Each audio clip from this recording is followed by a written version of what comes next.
गरीब का जादुई कढ़ी चावल। एक छोटे से गांव में जहां मिट्टी की खुशबू हर सुबह हवा में घुल जाती थी, वहीं रहता था एक गरीब आदमी। उसका नाम था रामू।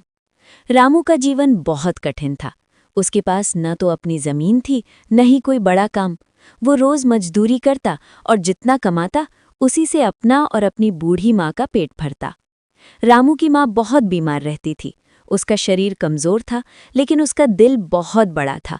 वो हमेशा रामू से कहती, बेटा, गरीब होना पाप नहीं है, लेकिन किसी का दिल दुखाना सबसे बड़ा पाप है। रामू अपनी माँ की हर बात मानता था। संघर्ष की शुरुआत। एक दिन ऐसा आया जब रामू को पूरे दिन काम नहीं मिला। वो सुबह से शाम तक गांव के हर घर के बाहर काम मांगता रहा, लेकिन हर जगह से उसे मना कर दिया गया। शाम को जब वो थका हारा घर लौटा तो उसकी माँ ने पूछा, बेटा, आज कुछ कमाया? रामू ने सिर झुका लिया और बोला, नहीं माँ, आज कुछ भी नहीं मिला। घर में खाने के लिए सिर्फ थोड़ा सा चावल और थोड़ा सा बेसन बचा था। माँ मुस्कुराई और बोली, कोई बात नहीं बेटा, आज हम कढ़ी चावल बना लेंगे। भगवान की मर्जी होगी तो यही हमें ताकत देगा। रामू ने किसी तरह चूल्हा जलाया और कढ़ी चावल बनाने लगा। जादू की शुरुआत। जब कढ़ी पक रही थी तभी अचानक दरवाजे पर दस्तक हुई।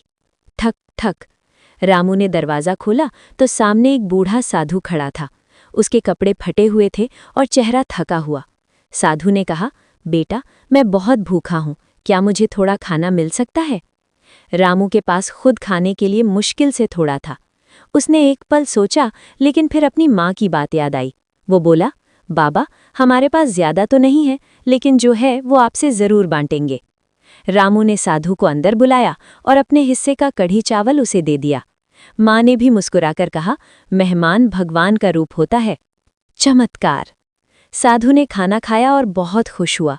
उसने कहा, बेटा, तुमने भूखे रहकर मुझे खिलाया है, मैं कोई साधारण साधु नहीं हूँ। ये कहकर वो चमकने लगा और देखते ही देखते वो एक दिव्य रूप में बदल गया। रामू और उसकी माँ हैरान रह गए। साधु बोला, मैं तुम्हारी दया से बहुत प्रसन्न हूँ, मैं तुम्हें एक वरदान देता हूँ।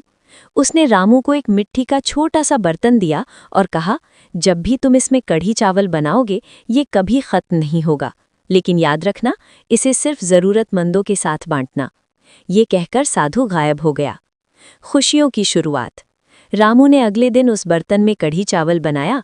जैसे ही उसने खाना निकाला, बर्तन फिर से भर गया। रामू और उसकी माँ की आंखों में खुशी के आंसू आ गए। अब वे सिर्फ खुद नहीं खाते थे, बल्कि पूरे गांव के गरीब लोगों को भी खिलाते थे।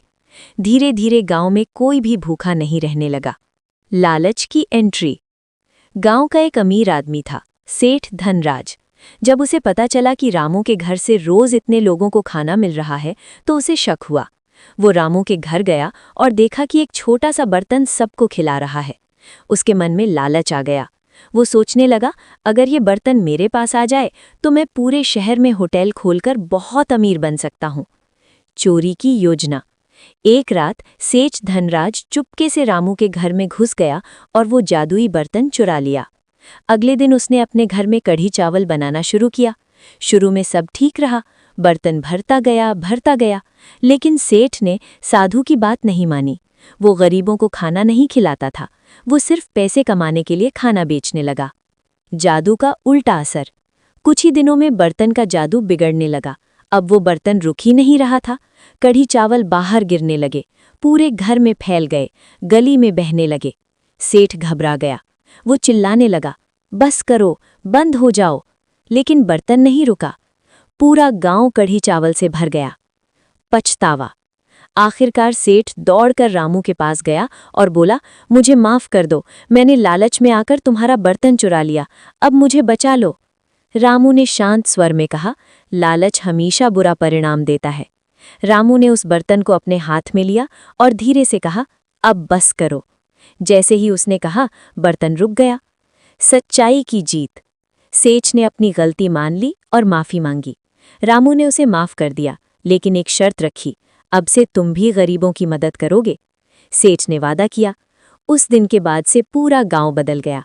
कोई भूखा नहीं रहता था और हर कोई एक दूसरे की मदद करता था। कहानी की सीख। इस कहानी से हमें ये सीख मिलती है, दया और करुणा सबसे बड़ा धन है। लालच हमेशा नुकसान देता है। जो दूसरों की मदद करता है, भगवान उसकी मदद करते हैं।